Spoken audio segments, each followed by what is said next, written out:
Hello everyone, this is Fantastic Worlds. Welcome you back to Lovecraft Country and the Let's Try series, and we're going to try Baldur's Gate 1. Yep, most of you probably know that Baldur's Gate 3 is out there and is one of the best role-playing video games that there is on the market. But these are the messy roots that came from. Just like The Witcher 3, it came from humble beginnings. Beautiful, lovely, humble beginnings, but a bit of a mess that any homebrew Dungeons & Game Master would be proud of. In any case, why is Baldur's Gate and Dungeons & Dragons, by extension, Lovecraft Country? I'm glad you asked that hypothetical questioner. No, the thing is that most people don't know this, but in the first edition of Dungeons & Dragons, this is for the, editions, because nobody knew it was going to be remade four and a half times, but, there was a book called Deities and Demigods, which was, really classic in the time and had a decent cover that probably set Gygax back $50. But the thing is that it listed all of the gods in the various pantheons, and we're talking some obscure ones. Slavic Finnish, for example, which most of you don't even know. That's where Lovitar from the current Baldur's Gate 3 comes from. Yep, that's a Finnish goddess of disease and suffering. But one of them they had then was Cthulhu Mythos. Now, the whole point of having deities and demigods was, of course, to give the gods stats so your players could, 20th level players get up and kill them with bragging rights. Cthulhu has 6 attacks around and does X damage, plus, of course, it was psychic assaults, because psionics were a thing back then, and oh my god, was that a hot mess. But, yeah, I'm getting off topic. But in any case, Baldur's Gate 1 came out in 1998 and revolutionized the gaming market. If you have, in fact, played a game that has companion quests, both romance and personal ones, you can increase loyalty. You can have massive side adventures, which are designed to enhance the story and give you additional equipment, and of course, good and evil endings.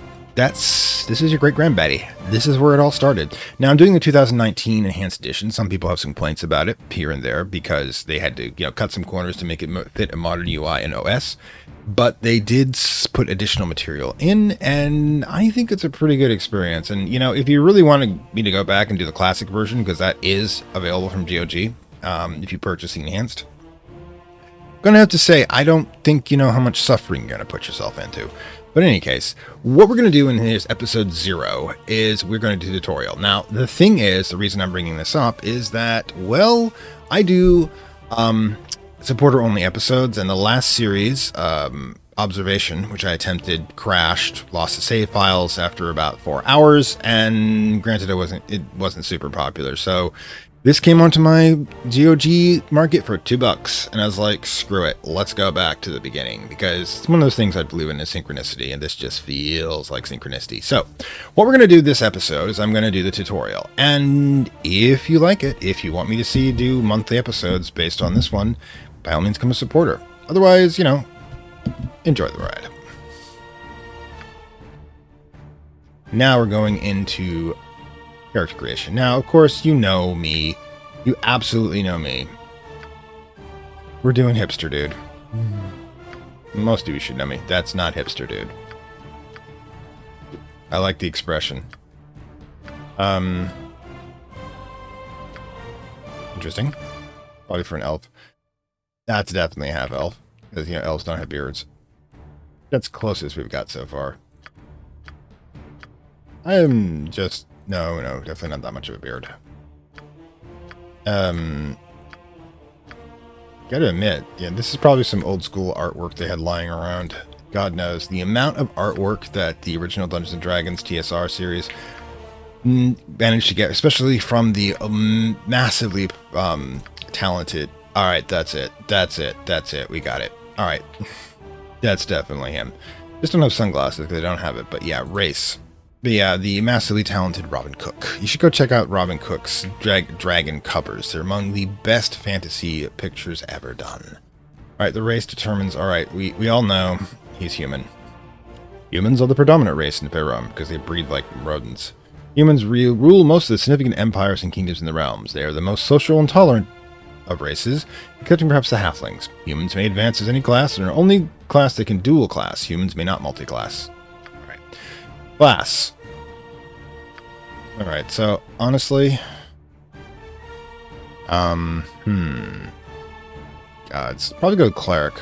Now, the thing is that I'd usually go with a cleric if I don't know when and how I'm going to be fighting, because it's a decent backup fighter, second best combat skills. It's got a decent weapon selection, and it can heal itself, as well as turn undead.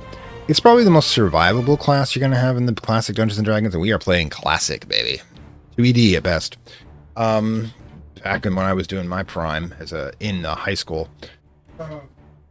Those adventures, you'd love them if you could stand it, because I would just randomly throw in things now and then that I'd gotten out of fantasy novels and movies. God help my players after Call came out. Yeah, you should definitely see Call if you're like old school fantasy, because it's the first Liam Neeson film too. Sure. All right. So the priest of Talos, the evil god of storms, destruction, and rebellion. Whoops, hang on. Kind of think that's going to be him, but additionally, may cast Lightning Bolt once per day. Gains 1 use level 1, and additional 1 every 5 levels thereafter. May cast Storm Shield once per day. This lasts 1 round per level. It protects the cast from lightning, cold. No. Disadvantages. Alignment restricted to neutral evil, chaotic evil, and chaotic neutral. We all know that Hipster Dude is chaotic neutral. Okay, Helm. Followers of the neutral god of watchers and protectors are warriors in their own right and often seems defenders of the innocent, except they're neutral. Does that technically mean that evil has innocent people too? I mean, that's one of the things I do not like about this alignment system and why I tossed it into my homebrew. It doesn't make any sense to me. Orcs are always evil, except you can be half orcs. Does that make you half evil? I mean, is it a cultural thing? This isn't like Tolkien, in which there's specifically corrupted elves or something like that. Or elf. The original elves. Whatever Neanderthal elves look like. Probably orcs. Anyways, yeah. May cast True Sight once per day. Gains 1 at level 1. It just basically means you can see invisible things and things hidden. May see Seeking Sword. Basically, it's really cool. A sword in a cleric's hand, despite the fact we're not supposed to be using swords. The thing is, I like in they did later on is that you get weapons according to your god. I always would pick a war or a hunting god, so you get some stabbies. All right, +4 weapon, yeah. On Lathander, hold undead, good god of renewal, creativity, youth, and celebrated nearly everywhere. No, he's the god of the sun. Basically, he's Baldur. Haha. His followers are very throughout the realm, and God. All right, so 25-year-old joke, and I finally get it. Well, the temple's devoted to him. Advantages: may cast Hold Undead once per day. May cast Boon of Landithur. Boon of Landithur gets +1 to attack roll. Beast of Tyr. Tyr is the god of law and justice, probably considered the punisher of wrongdoers in general, furthering of law and good in the world. The Crusader. Belief in justice through benevolent force, at least armed vigilance. You know, there's some cognitive dissonance. Is the reason for Tyr's existence. Tyr is actually a Norse god, by the way, one-handed, and considering he lied to Fenrir, which is one of the reasons that Ragnarok kicked off in the first place, yeah, he is not. It's one of the reasons Tyr is seen as lawful, is he opposed Fenrir, except Fenrir is a natural force of destruction. By opposing them, brought about what they were hoping to do so. But yeah. Exaltation, aid and protect one being, removes effective fear, sleep, nope. Holy power, Tempest, Lord of battles or foe hammers, random in his favors, his chaotic nature favors all sides equally. I can get behind this guy. Lord Tempest may be on the army's side one day and against them the next, such is the nature of war. Temper and clergy can be found on both sides of a conflict, as none that truly knows where the war god would favor. Right, chaos of battle. S1 line randomly affect her. Okay, we're not doing random. Talos is it. Because we all know Hipster Dude is an elementalist. He likes to shoot lightning and fire. And we can only do lightning, but you know, we're done. Alright, Priest of Talos. Alignment. Chaotic neutral. Chaotic neutrals believe there is no order in anything, including their own actions. With this as a guiding principle, they tend to follow whatever whim strikes them at the moment. Good and evil are irrelevant when making a decision. Chaotic neutral characters are extremely difficult to deal with, especially if you're a GM. Those characters have been known to cheerfully, apparently gamble away everything they have on a roll of single dice. They're almost totally unreliable. In fact, the only reliable thing about them is they cannot be relied upon. This is so judgmental. This alignment is perhaps the most difficult to play. Lunatics and madmen. Okay, definitely Hipster Dude. Alright, so yeah, Hipster Dude is from one of my very original series. One of the reasons I counted this channel, which was the Secret World playthrough, which Secret World is a Lovecraft MMO, which may disappear in a moment's notice considering how unoccupied it is at the moment. So I thought recording it for posterity, the entire narrative, which is interesting. But we also have special episodes still going on. All right, so abilities. All right, so this is what we rolled. Not a bad roll, but the only thing being is that, oh my god, that Constitution.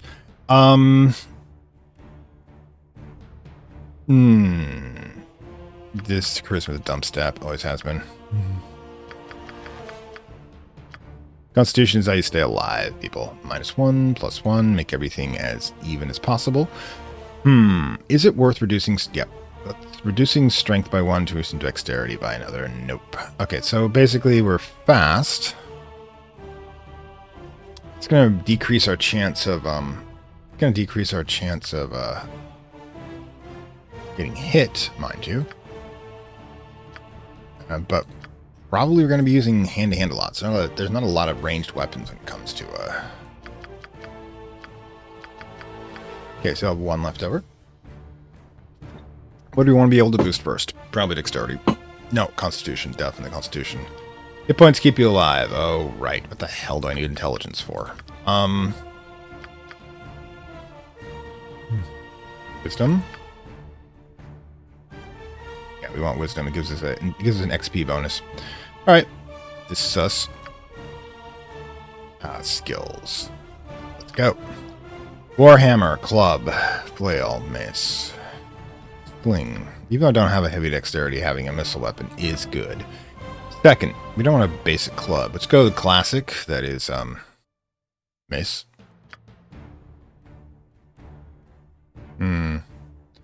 Maybe what we should do, I want sword and shield style. -4, it means missile weapons have less chance of hitting us. This means that we have wielder gets -1 to AC. Okay, -1 to AC is good, by the way. Critical damage and attack. You know what? Screw it. Let's go with single-handed. I mean, the problem is you get like 4 points for... You get 4 points for a shield. Yeah, let's think of defensive. We're going to keep the main character alive. Everybody else can take their own chances. Alright, Armor of Faith, Bless. Okay, first, Cure Light Wounds.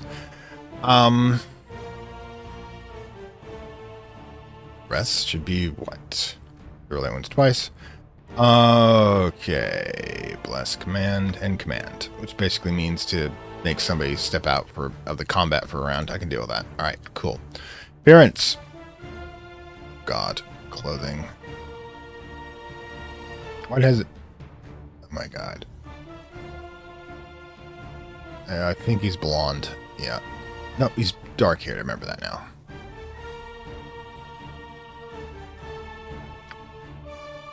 Pale skinned.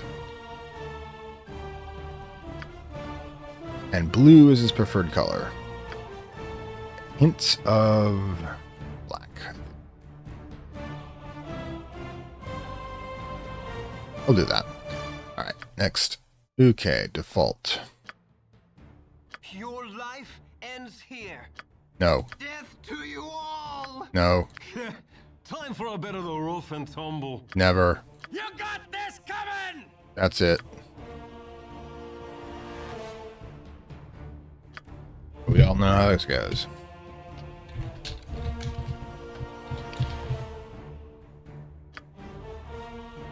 Alright, let's go. Okay, definitely going to be doing gods. Am I really going to need easy to get through this? Players cannot permanently die. Hit points and rolls are maximized, and screw it. We're doing normal. Venture forth. Alright, so here we go into the actual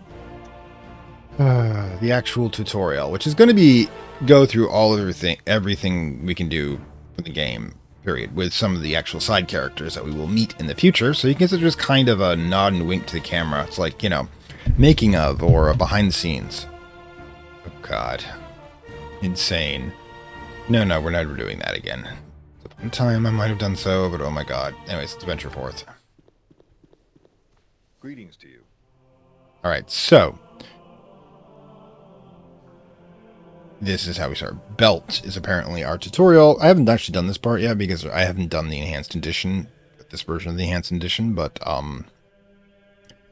okay, so this is going to be interesting. Now you're going to notice that you have the same kind of Dragon Age-y, because Dragon Age is a later down the line development of this playstyle, sort of isomeric 3D from the top, putting us into a third-person character, third-person narrator, Third-person perspective. Bleh, omniscient perspective. God, my brain. Anyways, greetings to you, and welcome to Baldur's Gate Enhanced Edition. I understand that you were eager to get started. Yeah, whether or not the lines have been recorded is completely questionable about how they would make these decisions, but they randomly will do that. I mean, I think the side characters have the most, like, you know, everybody remembers evil meets sword, sword meet evil. You'll find him. You'll discover him shortly. I think he's actually in the third game, too.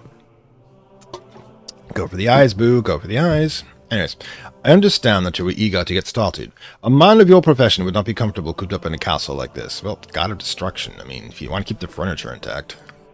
But before you leave, it is my duty to make sure you prepare what awaits you in the world of Baldur's Gate Enhanced Edition. Like I said, this is like the stuff you find on the special features menu on a DVD. Baldur's Gate Enhanced Edition uses 2nd edition AD&D rules. Which I know, a lot of you don't. That might seem overwhelming at first, but I will familiarize you with the basic rules and interface of the game.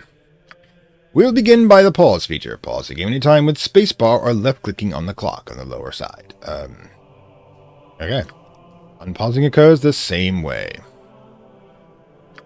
Pausing is most useful during combat when it gives you time to carefully orchestrate your party's next attack.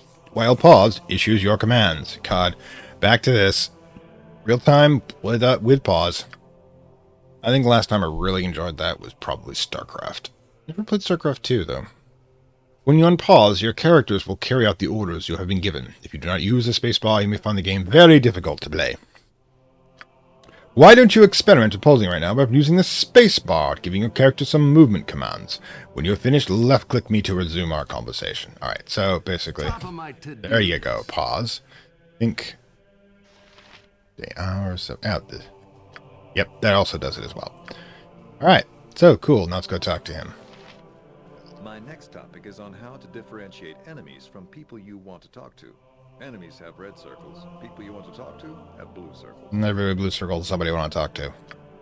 Certain options settings may remove these circles during unpaused gameplay so that their presence does not distract from the mood of the game. The circles are always present when the game is paused, however. Interaction with the NPCs default to talk for neutral targets and attack for hostile ones. Talk to neutral characters identified by blue circles by left-clicking on them. Nobody's friendly. To attack hostile PCs, simply left-click on them. Your character will flail in a small selection of animations, and as if they were attempting to hit them with a feather duster. If you want to attack a neutral NPC, select a weapon icon from the bottom of your screen and left-click the target. And yeah, I'm gonna be killing some innocents. Let's test this out. Left-click on my servant, and you start a conversation. Servant Josephel, come here at once.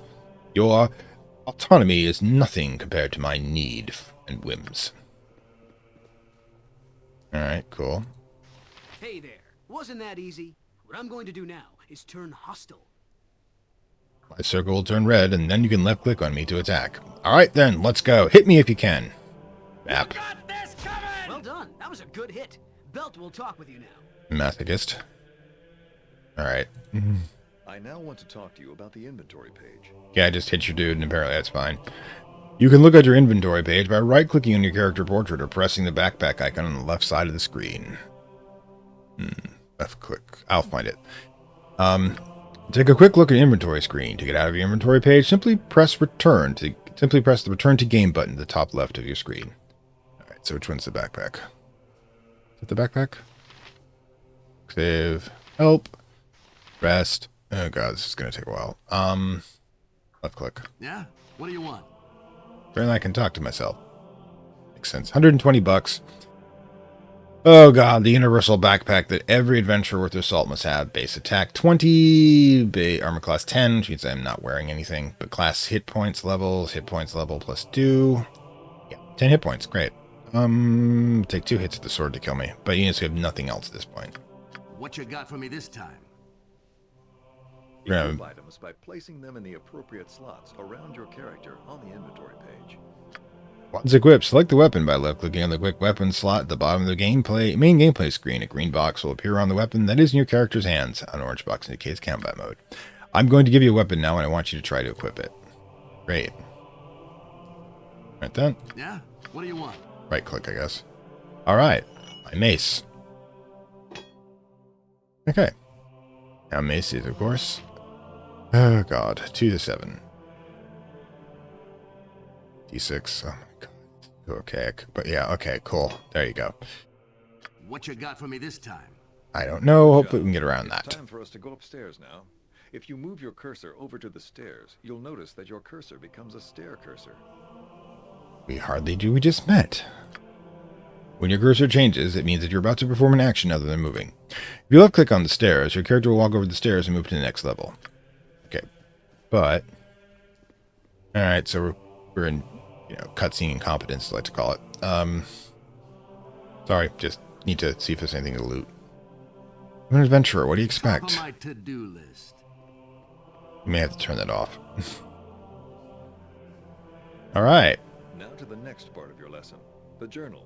I want you to check your journal. Yeah, that's the thing about most role-playing games. The characters are obsessive diarists, but I suppose it's Lovecraftian as well. I mean, the great thing about Lovecraft and diarists is they will continue to do so even as their body is being disintegrated by cosmic forces beyond their control. Simply because I suppose they want the extra words for you're paid by the word.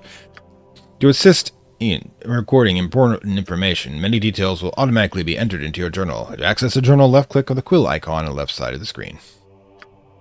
The entries are cataloged according to the story chapter in which you encounter them. They also divide up into quests and into main storylines. Yep, this game was one of the first that did that, by the way. Main stories entries will remain in your journal forever, and they are a reminder of the major events in your character's life. Quest entries are entered into your journal when a quest begins and removed when a quest ends. The entry then appears in the done quest sections. If you check your journal right away, right now you'll notice an entry has been placed to remind you to finish combat training. When your training is done, the entry will disappear. Alright, so there it is. Okay. No, that's not it. It spells, apparently I'm lost. The quill, there we go. Reminder from Belt. This is a reminder from Belt to finish your combat training. God damn it, you're not my father. Probably. Alright. Reminder from Belt. Yeah, I'll get right on that. All right then. Now your first combat lesson. My combat teacher, Brevin, is going to be coming right up the stairs. I want you to hit him and then check your journal. This is going to be the worst practical joke ever. Alright.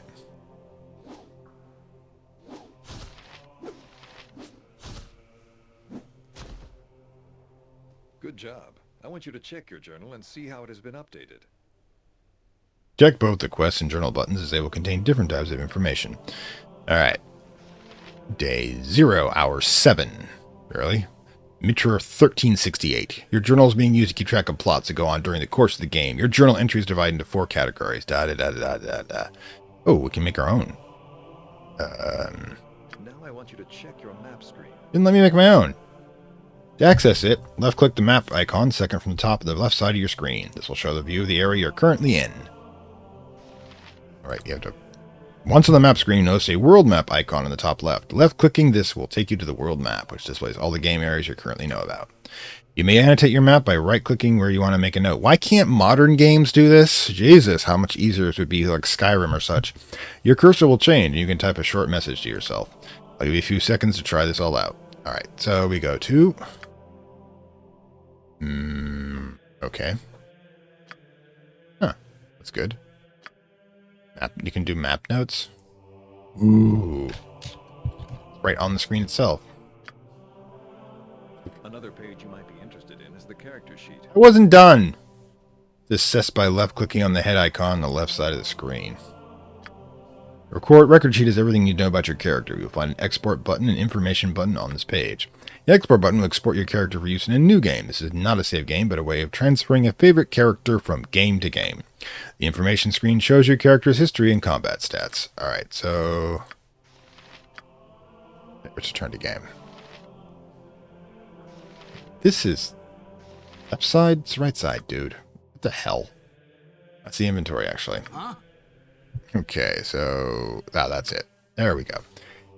Alright, stats. We know most of this. No AI script. Hit. Okay. That's supposed to be +2 damage, guys. Serious class. Boost tell us. Information.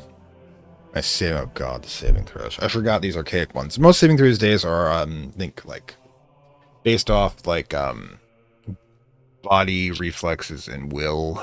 It's designed to basically survive a shock to the body, avoid being struck by, something, or to resist mental control or effects. But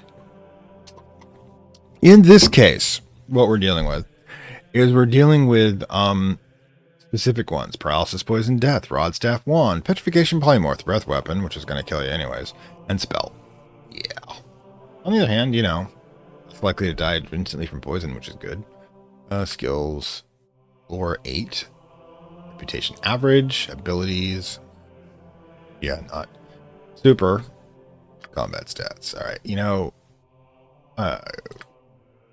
long have you marveled at the tales read to you by your foster father, many gathered from the various holy books in the shelves of Candlekeep. The strength and power of faith inspired you, but the petty squabbles of the gods only filled you with disdain. Except for the fact that I follow one. Apparently I was really into the conflict, considering its chaos and destruction I'm following. From this you came to understand the monks with whom you share your home and the nature of their beliefs. Joining in their studies, you have come to think of as one of the avowed.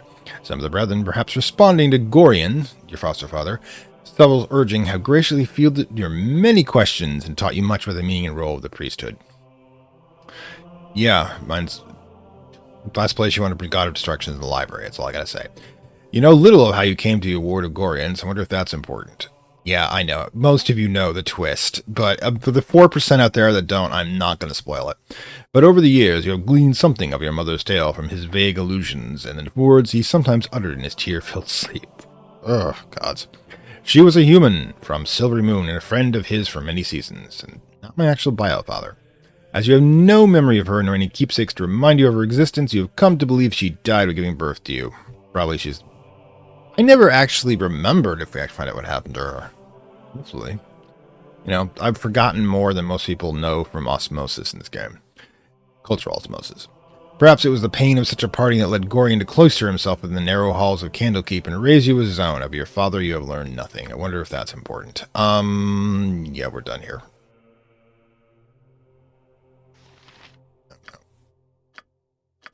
There you go. Way ahead of you, boss. The last icon that you need to know about is the options icon. You can also find it on the left side of the screen. On the options screen, you will be able to save and load games, as well as modify graphics, sound, and gameplay. Alright. By the way, you have to let me know how the sound balance is. I've learned that when I upload it to YouTube, it kind of gets a little quieter, so let me know. The other characters to join you on your adventures. In fact, without companions, you'll find Baldur's Gate Enhanced Edition almost impossible to finish. Yes, we need red shields, red cloaks, red shirts. God damn it, how long have I been out of the Star Trek community? I will now introduce you to Zan, an Elven Mage. He will join your party and show you how to memorize and cast spells. Okay. Greetings. Hello. I am Zan, a mage from Everaska in the north.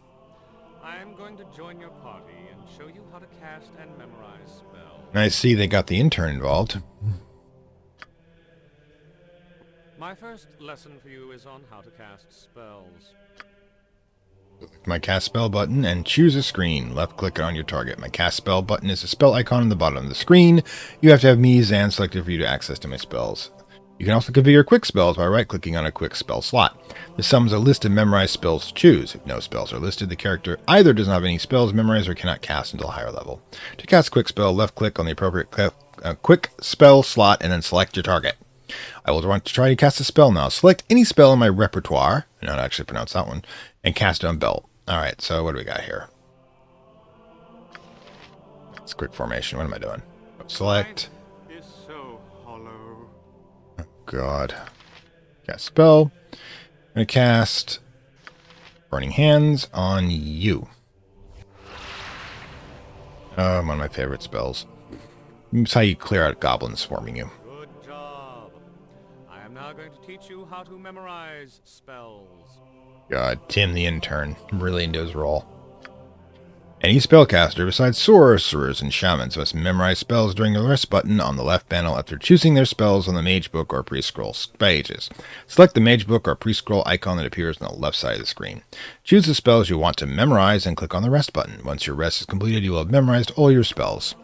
Yeah, the thing is, because of the 8-hour combo thing necessary with spells, it was kind of often to do a dungeon level by level, and then go back outside and spend 8 hours recharging your spellcasters and coming back down. That's why I introduced a mana system into my homebrew and had a slow recovery over time. whether it makes you be careful with your spell use, but not like treat it like a gun with only 2 bullets. All right, so we want to memorize. Let's choose you. Quest is vain. Go away. Okay, pre-scroll, mage spell. Okay, I'm going to color spray. Yeah, I can remember this one. Upon casting the spell, the wizard causes a vivid fan-shaped spray of clashing colors to spring forth from the hand. 1d6 creatures within the area are affected in order of increasing distance from the wizard. All creatures in the area must have 4 hit dice or less to make successful saving throws. It'll be rendered for unconscious for 5 rounds. Alright, memorize this. And identify. With this, God, that spell we used over and over again. And what's this magical item? Okay, so. I did like this picture.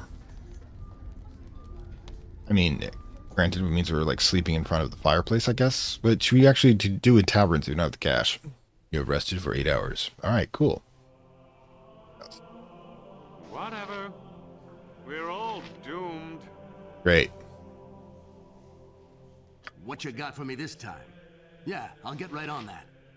Life is so hollow. Alright, what now? If you want...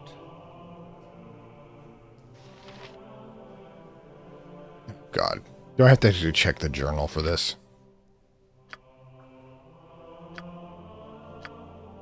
Okay.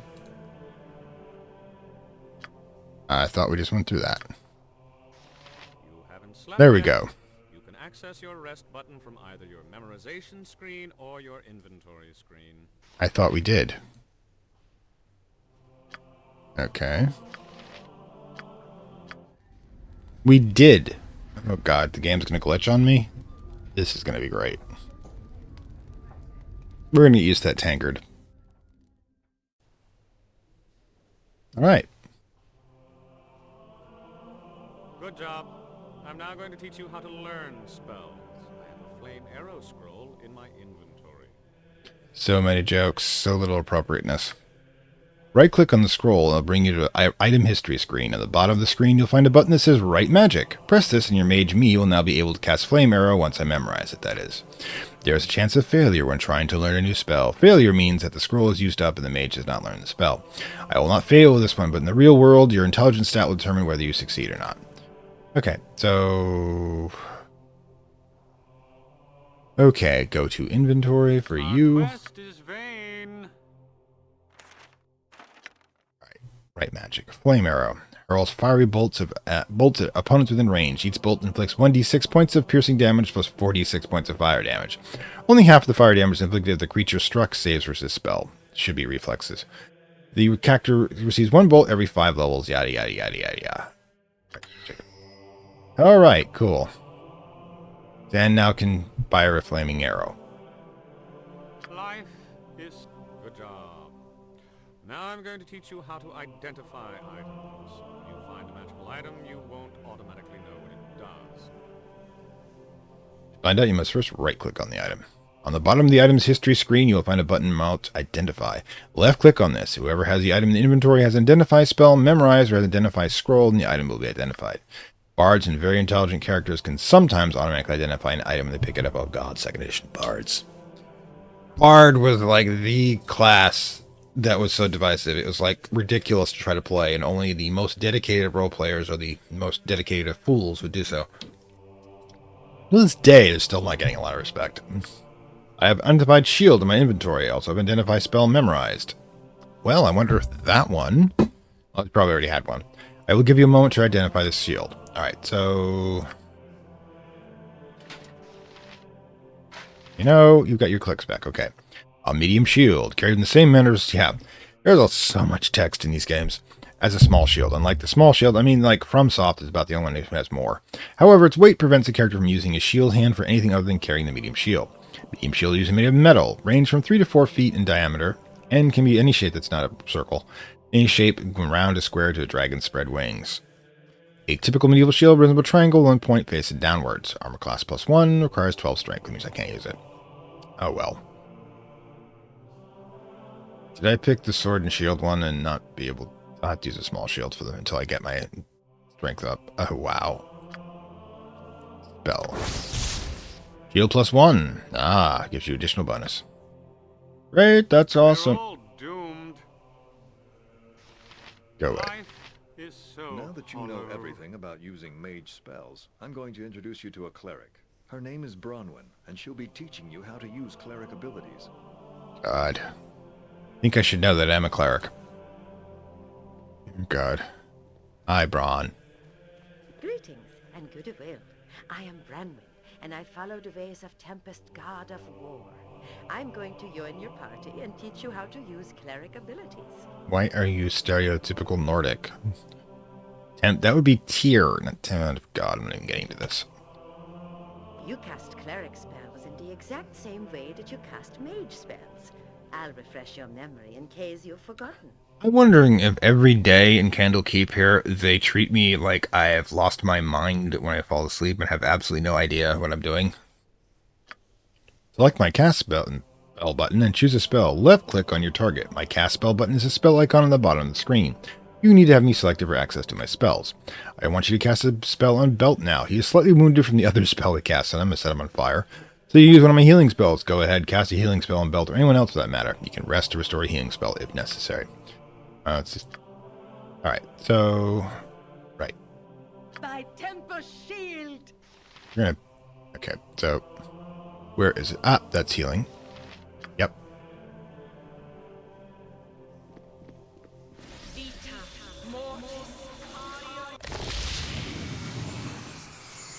Cure light wounds. Get used to that. Good. Now I'll give you a short overview on how to memorize cleric spells. God. Any spellcaster besides sorcerers and shamans must memorize spells using the rest button on the left panel through choosing their spell in the Mage Book or Pre-Scrolls pages. Select the Mage Book or Pre-Scroll icon that appears on the left side of the screen. Choose the spells you want memorized and left-click them on the rest button. Once your rest is completed, you'll have memorized all your spells. I want you to try to memorize some spells now. What is your command? Okay.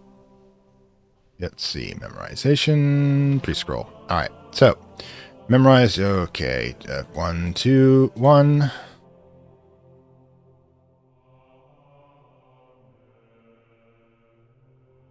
Memorize. Always use that. Doom. That's kind of funny, but okay. Give me my shillelagh. And command. Alright, cool. Now we go directly to rest. Let's see if this works this time. The minutes we've spent 16 hours in this room right now. There's a bathroom connected to it. God knows, must be kind of hungry. Do they even have food in this game?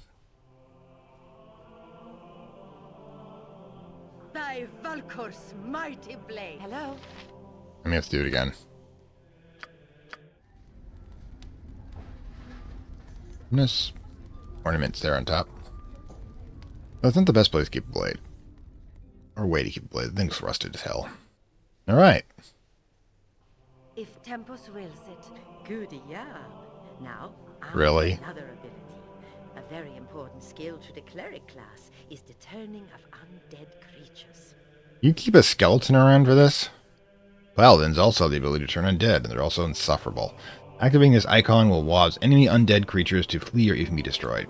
In this mode, the character will move whenever they wish. Any other actions, just attacking or casting the spell, will deactivate the ability. So that's why I did neutral Clerics, by the way, because you could do the undead and just claim it's for demonstration purposes. I'm now going to teleport in a skeleton. Try to destroy it using my turn undead ability. Tempus, give us victory! Good job on destroying the skeleton. Now I'm going to introduce you to a surprise visitor. It's your childhood friend, Imoen. First romance option ever in a fantasy role-playing game, I think. Is Imoen, your childhood sweetheart, who's like the default if you don't do anything interesting. Like Data to Grow. Is it this game or 2? I don't remember. She and I will be waiting on the next floor, so hurry on up there. You guys just, like, use 5th level spells to move from room to room? Good gods. Waste of power. Alright. You must gather your party before Get used to hearing that. How do we select all? Yeah?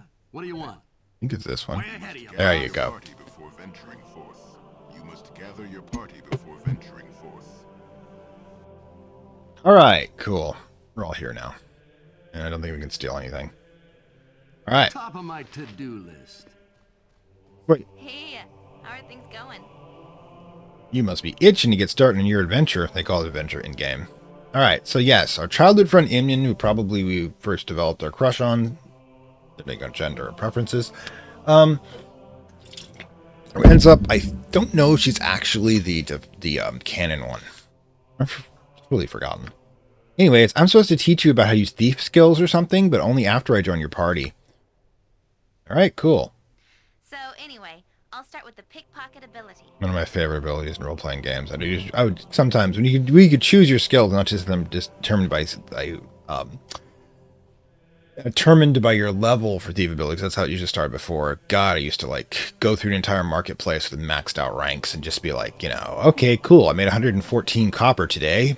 Worth about, half a meal, but I'm willing to bet that I've become a public menace.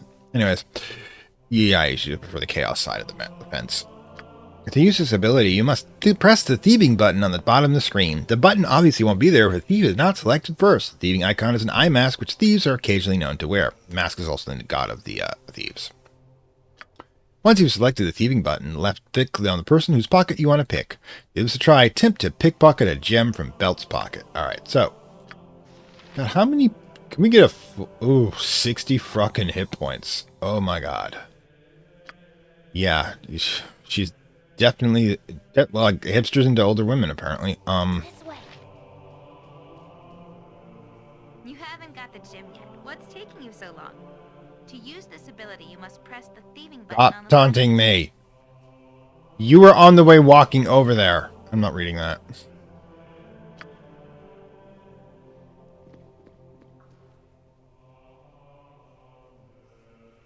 Very good. Now I'm going to teach you how to detect and disarm traps. Guessing you found some over here.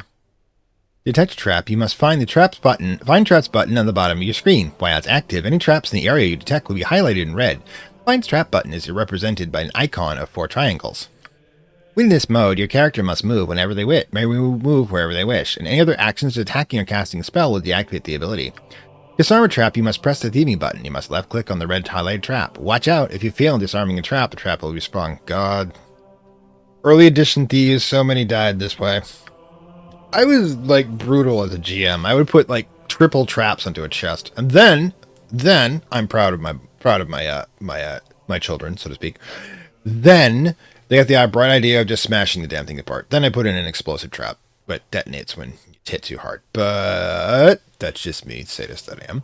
Anyways, there's a harmless trap on the west side of the room. I want you to detect and disarm it using my skills. Remember, the Find Traps button begins to search for traps. The button is represented by an icon of 4 triangles. It will take several moments for me to find the trap after I begin searching. 4 triangles. Alright, and then we go over here. I think.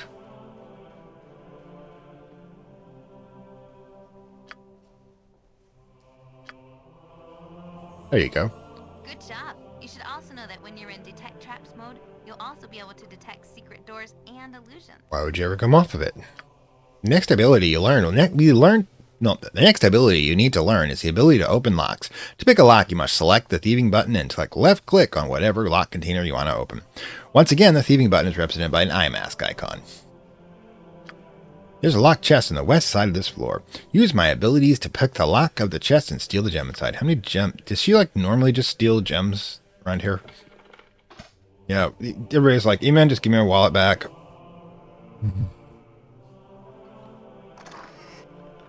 Ooh.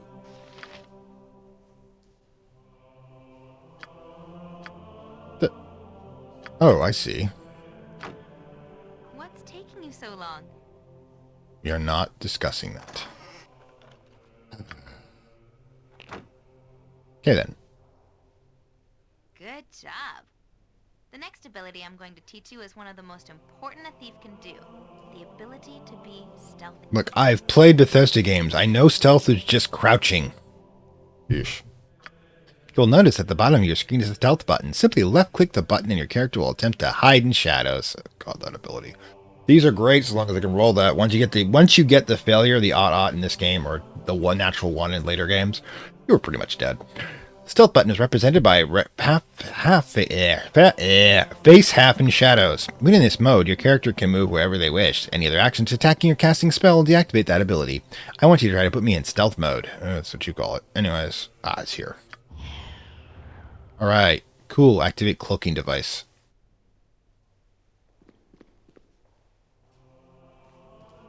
Okay, now what? Don't tell me you glitched out again. Alright. Now that we've finished experimenting with stealth, let's go to the last thief ability. The set trap skill. That was one of my favorite. Sometimes what we do is... See, a lot of people back in the old days used to have our monsters in static mode. They wouldn't patrol, they stay in rooms, wait for you to kick open the door. What I would like to do a lot of some of the times is simply set, like, trap sections. Use somebody of a basic spell like Tensor Servant. Yeah, that's how old school I am. See if anybody you remember that. Tensor Servant to be able to just open the door. They come rushing out and they get like a whole bunch of oil flasks and poison needles. Because I would actually disarm the traps, take those traps, and then use them for myself. Yeah, I drove Game Masters mad. To set a trap, you must first access your special abilities. This is done by left-clicking the special abilities button on the bottom right of your screen. This button is a 4-starred icon. When you press the special abilities button, it should bring up all of your special skills. One of those skills is marked Set Snare. Simply press the button and left click on the point you want to set up the trap. By setting a few traps, Belt will start you in the next lesson in a few moments. Alright, so it's a 4-pointed star. Set traps. We'll put one on the door. That's where you always put it. Oh god, you're using bear traps. Okay, cool. Do it again. Put this one over here. You've been doing very well. Now I'm going to introduce you to 2 more party members, Minsk and Jahira. Oh, Minx, my fountain of memes, you have arrived. Well, theoretically, this is just like the behind-the-scenes stuff. We'll meet them in real time in the actual game if you follow along. They'll be teaching you a few more things, and then it'll be time for your last test. Oh god, we can get to move on with our lives. Here we go.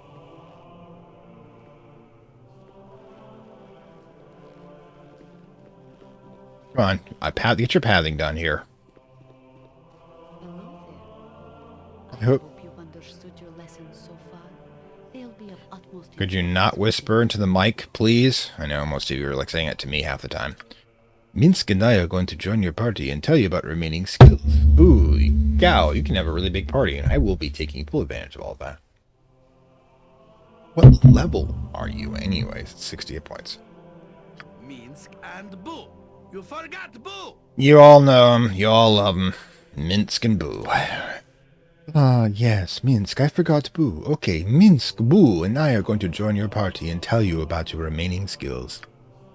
Boo has many pointers on how to adventure. He is a very wise hamster. Yes, Boo, the miniature giant space hamster. That is a literal monster type. You will notice that there is a special abilities button on the bottom right of your screen. If you press this, the selected character's special skills will come up. Alright. Different classes and different skills. Druids have the ability to shape change, rangers have the ability to charm animals, and paladins have the ability to lay on hands and cure disease, because the GM loves them. The bard has an extra ability, but you don't have to press the special abilities button to use it. Yes, he will be successfully useless in the corner. I once played a bard just to screw with everyone. I made him, instead of this like charming person with that, this old man who went rambling on for stories and stories. You know, foreshadowing.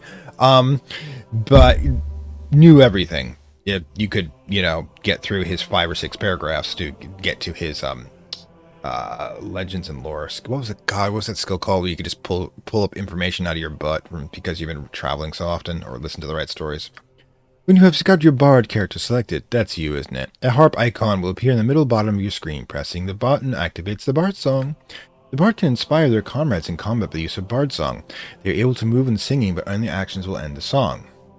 Inspire you? Okay, bards are like based off of horse singers, as I suppose you would call them, as I don't know the actual names of the roles, but people whose job was to bang the drums and keep the morale going. Now, the banging of drums and while you're in war, by the way, has an actual reason. It makes you all march. Ba-da-doom, ba-da-doom, boom, boom, boom, boom. Same with rowers. Basically, put you all into sync. And you want to be in sync when you're an army, because if you do not work together, you're just a mob, and mobs get dispersed. You want to stand in formation. Oh boy. Really getting into this. why don't you take a few moments to experiment with our abilities? Alright, so, like, you... What is your special ability? You're a mage, actually. Yeah. You're a druid, if I recall.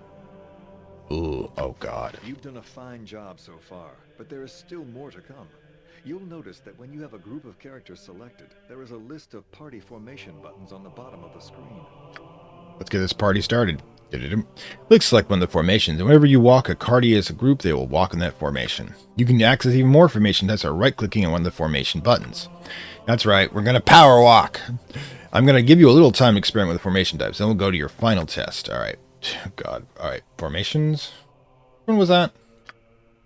I completely forgot. Select all. And yeah. Top of my to-do list. Yep. That's right. Surround me, because I am weak. This is if you're feeling ambitious. Oh god, we're gonna have so much fun with the pathing. Enough lessons. Time for the test. Alright. I'm going to allow you entry to the basement now. This is where your final test is to take place. I'm not wearing the Gimp mask. Located in the basement is a valuable star sapphire. You are to retrieve this item from the treasury. The treasury is locked and warded against thieving skills. You have to find a key. God, I always love the fact that you have magic doors that can't be picked. Why have the skill then? One of the things, I never liked the part with somebody who was like, well, the door is invulnerable until you get this. No, screw that. The door is invulnerable. We used to just freaking use mining skills to break out the stone around it.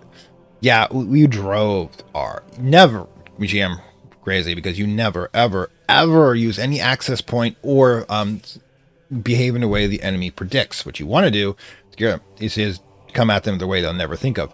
Like the old Marine adage, never use a door if you can make a door. Shape charges are your friend, and we've actually figured out how to do that with magical abilities. I mean, how many people think that the transmute rock to mud skill is a useless one when you can literally remove entire sections of walls and then just charge in screaming like you were a SWAT team? Oh, God, those are the days. Anyways, to succeed, you have to use all of your skills. When you go down to the stairs, you will autosave. This happens when you move from one major area to the next. You therefore can restart your game from the point you made your last major area transition. Alright then, I should probably have saved by now. The door to your basement is open. Now remember, if you die in the basement, you reload using your autosave. Isn't serial immortality great? Alright, retrieve the star sapphire for Belt. Once you have obtained the star sapphire, return upstairs to speak with Belt. Okay, where the hell is the basement entrance? Ah, there you are. Anything that we can scan here? Always check. Always check everything. Because just because they don't tell you to do it doesn't mean you can't. Always check everything. And loot everything. Everything. Loot it all. Alright. You unlocked it, guys. Crying out loud. Okay, so I figured out it's actually over here. Way ahead of you, boss. Kind of would like to have a waypoint system. Alright, so run in and what do we got here? Kobolds. Oh my god, those things. I remember them. First of all, let's see what you've got. Studded leather, AC, Dexter. -1. God. Got like next to nothing here. But two-handed sword. Okay, so yeah, we should be fine. First things do is you send your fighter in to do the murder. Then, what are you again?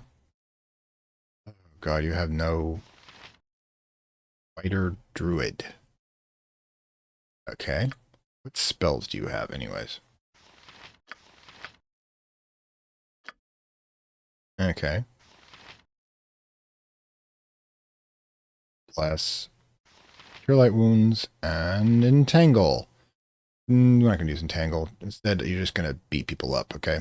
But you go to Stealth Mode. Backstabbing, of course. Alright, so... Oh my god, how many of these do we have? Animate dead. We don't have dead bodies yet. Old person. Draw upon Holy Might. Chant. Bark Skin. You know, let's bark skin you. On me. Then I'll increase my... We're all doomed. Please shut up. 3 identify spells. Oh my god, I forgot about that. Melf's acid arrow. No. What you're going to do is you're going to stay right here. Like, What is the point? I'm going to get tired of you real fast. What do you want? Sure. Command. No, we're just going to beat people up. Huh? Which means that basically you're going to have you do that. All right, go for it. There could be traps down here. You should use my skills to find out if there are any. Remember that it takes a moment for the traps to become visible to me. Thank you for your obviousness. Okay, what do we...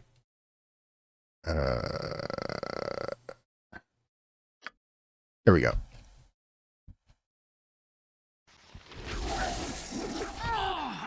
That one's gonna leave a mark. Oh, great. You got hit, reduced to 2 hit points immediately? God, you're What useless. you got for me this time? You are utterly and completely useless. What is your command? Pause. Yeah, this is going to be some serious reminder. I mean, no. Okay, so, God. Okay, you're the mage. Is so hollow. Our quest is vain. Well, that went poorly.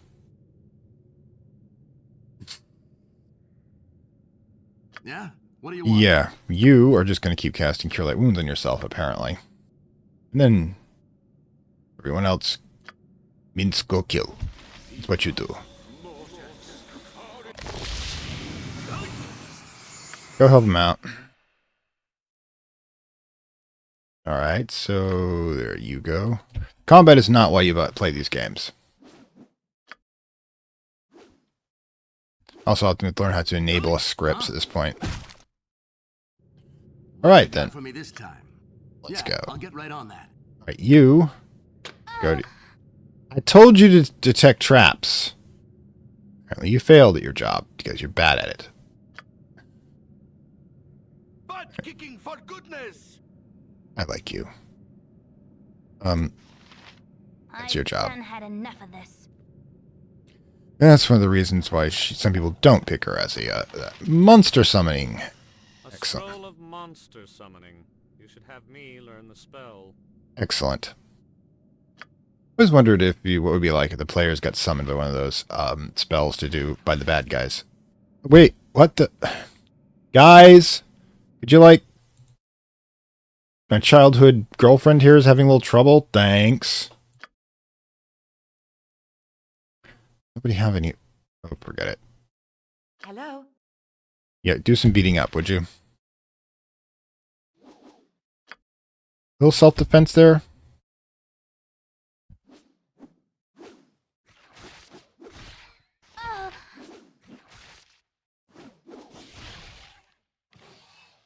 Alright, good job, everyone. Good job. Alright, so let's grab your inventory.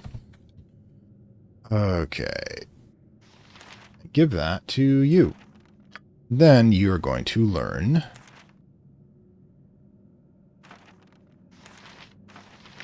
Okay, right magic. Excellent. You're less useless now. Why is the music cutting out?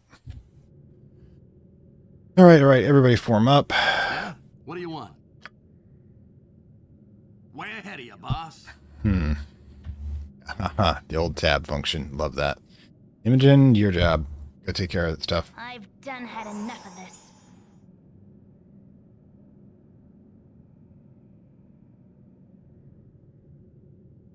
Oh, it's on the other side of the wall. That's why you can't get it. Oh well. You can get that one at least. You are in detecting ability, right? Right? Okay, just keep going. Got problems here.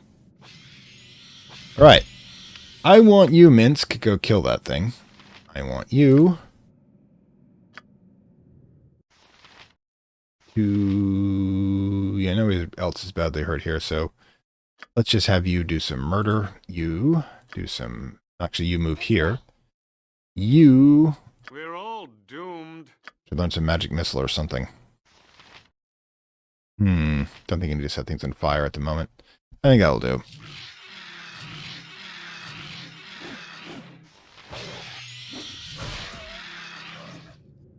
All right, then. Okay, so Imogen. I've done had enough of this. Go see if you can find some more trouble. Actually, why aren't I stealthing her? Can't do that. Why? We can stealth her while she's moving her, which we should be doing with the damn thief. They're supposed to be the scout. Right. Okay, so... Thief ability. Big locks. Yay! Oh, it's this? A fine sword. A fine shiny sword. Use it well, for it is surely enchanted. Boo's got an eye for such things. Interesting. Don't think like most of us can't use swords, which is the funny part. Only he can. But what we should do, get into her inventory. Grab this. Bring it over to you. Your job is to just identify things. Alright, so identify. Spell. Yay, it's +1. And I think, like I said, Minx is the only one who can actually use this. So, alright, so let's switch it out for a one-handed weapon. Now, what this basically means he does a little less damage, hits more often, which, you know, given his strength and the level of these things, isn't really an issue. Okay, so, plus we can sell the two-handed sword later, and we might be able to find a shield. I mean, like, virtually nobody's got any inventory worth a damn to this point. God, can't even afford leather armor for your students here? This place is so cheap. Okay, so that one's empty. Alright. What we should do is have her go into stealth mode. Oops, stealth mode. Okay, so. I'm Check. gone.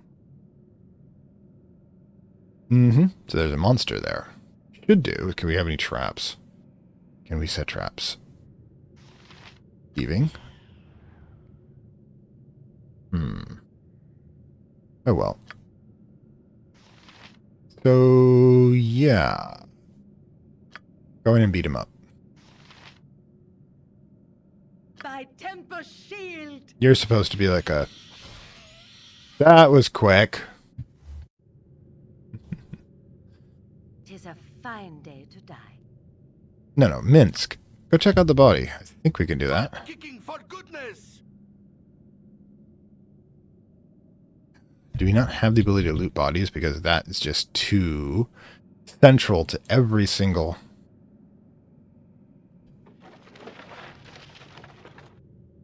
Nothing there, I assume? Okay, so we need to check out the bodies. Alright, you. Check out that one. Alright.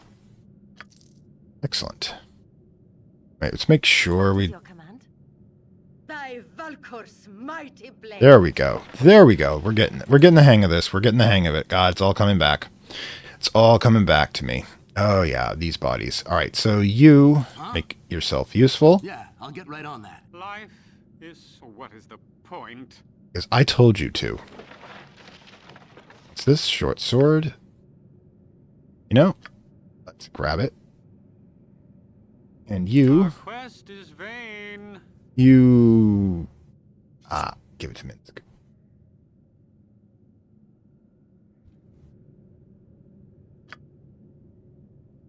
Did you just drop it? Oh, there it is. Not you. You. We're all doomed. Ooh, I've forgotten about that. Ooh, select him. Wait. Select him. The character's too far away. Ooh, you forgot about that part. Alright, so let's just grab all the stuff we can here. Be done with it. What you got for me this time? Life is so whatever. Grab it. Okay. Gonna be getting a lot of stuff from you, aren't we? Yeah? What do you want? Well, I want you to collect this, thanks. Oh god, the UI is gonna be... See, this is the enhanced edition. Can you imagine what it was like this? And why am I picking up everything? Because the majority of the money you ever got in these games was because all the equipment that you stole from the bodies. And I'm not kidding. Alright. Was there anything in here that I missed? Nope, want to make sure. Oh, the containers. This is Bethesda levels of, you know, things. Okay, that one's clear. All right, you. That one.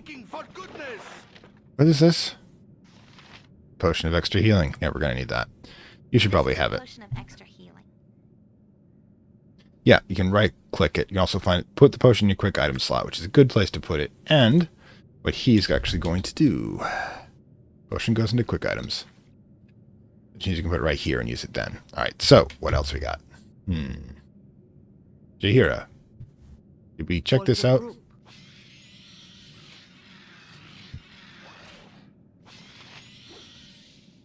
All right, everybody, like, file.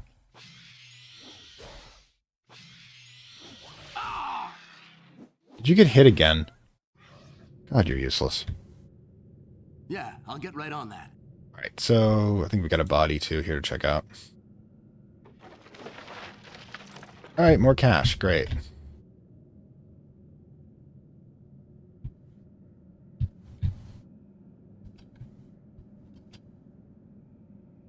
Do do do do do do For the do. group.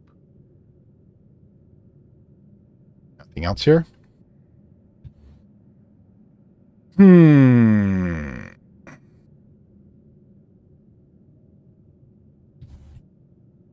All right, so I guess we're heading in this direction now. Everybody form up.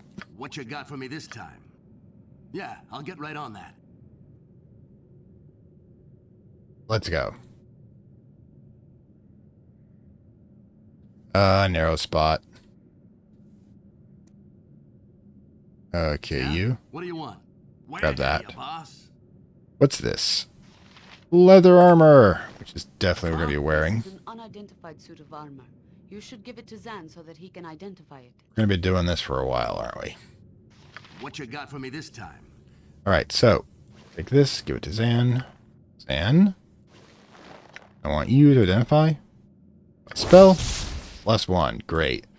I'll be taking that, thanks. And the main character, I need the plot armor. All right, cool. We're now at armor class 7. Yay. No longer quite as pathetic. Yeah? What do you want? Way ahead of you, boss. And go in here? All right, what about over here? Single file. Great place to get ambushed. All right.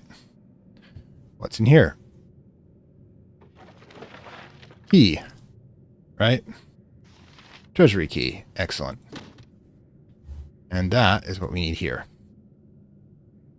Yay! We're about to win the tutorial.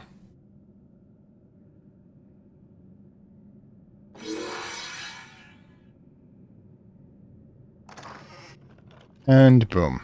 I think that's everything. Yep. Okay, so we grab this gem, head back upstairs. You must gather your party before venturing forth. Oh god, get used to that. Let's go talk to Bill. Top of my to-do list. Good What is it? job. Your training is now complete. You are now ready to start your adventure and will be returned to the main menu. Good luck with Baldur's Gate Enhanced Edition. Alright. There we are. So, that is Hipster Dude. And his party. A little bit, of course, foreshadowing there, as most of the companions will not be picked up right away. But like I said, if this is the sort of archaic game you want to do so, if you want to see how the Spawn was first created and how it was still done, and who the character in the backstory is, look at Baldur's Gate 3, stick around as a supporter, because, of course, this is going to be our next supporter-only series, and, yeah, I'm going to get nostalgic. So if you want to hear about old-school D&D, what it was like, what this game was like playing the first time, and, of course, you know, D&D back in its classic heyday with Gary Gygax at the helm before it was stolen. TSR was stolen from him by his best friends and given over to the person who owned Buck Rogers, who attempted to use it to make money from licensing their own IP. Yeah, they tried to make Buck Rogers RPGs so many times over by ignoring D&D, and the game TSR died. It got taken over by Wizards of the Coast, and here we are today with Wizards of the Coast and its shenanigans. I miss the days when it was just a few old geeks geeking out, having fun. That was second edition, I think, this period. But in any case, like I said, I'll get nostalgic. This is Fantastic Worlds. Hope you enjoyed this Let's Try game. If you choose to become a supporter, of course, the link down below in the description. You can go over to my not Patreon account. Patreon, unfortunately, ate my account and refuses to give it back, so I found somebody better. Anyways, I will see you next time. I'd like to thank my Acolyte level supporters, whose contributions help this channel grow and hastens the inevitable digital apocalypse and rise of the Dark Lords of Content and Data.